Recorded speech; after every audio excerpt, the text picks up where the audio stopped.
এ দেখলো একটি চড়ুই ক্যাকটাসের কাছে পানি চাইছে। তখন ক্যাকটাস বলল, তুমি আমার বন্ধু, বিপদে পাশে না থাকলে হয় অবশ্যই তুমি পানি পাবে। তখন চড়ুই তার ঠোঁটটা ক্যাকটাসে ডুবিয়ে কিছু পানি খেয়ে নেয়। গোলাপ দেখলো ক্যাকটাস চড়ুইকে পানি খেতে।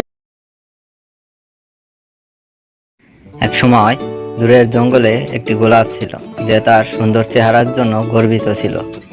তার একমাত্র অভিযোগ, একটি কুশ্রী ক্যাকটাস পাশেই ক্রমবর্ধমান ছিল। প্রতিদিন সুন্দর গোলাপটি তার চেহারায় ক্যাকটাসটিকে অপমান করবে এবং উপহাস করবে, যদিও ক্যাকটাসটি ছিল শান্ত। ক্যাকটাস তাকে দেখতে চিবিশ্রী দেখায়। আশেপাশের অন্য সব গাছ গোলাপটিকে বোঝানোর চেষ্টা করত।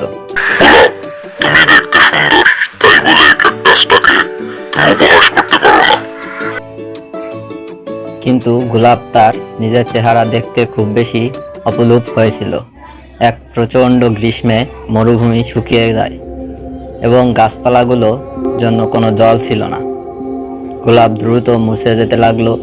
তার সুন্দর পাপড়ি শুকিয়ে গেল, তার লোভনীয় রং হারিয়ে গেল। ক্যাকটাসের দিকে তাকিয়ে দেখলো একটি চড়ুই ক্যাকটাসের কাছে পানি চাইছে।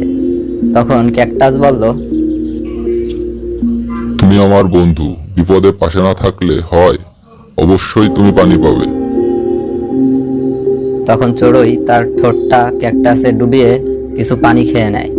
গোলাপ দেখলো ক্যাকটাস চড়ুইকে পানি খেতে দিচ্ছে।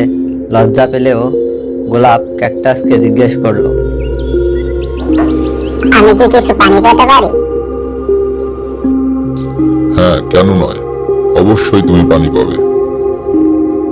তারপর সদয় ক্যাকটাস সহজেই সম্মত হয় এবং পানি দিয়ে দেয়।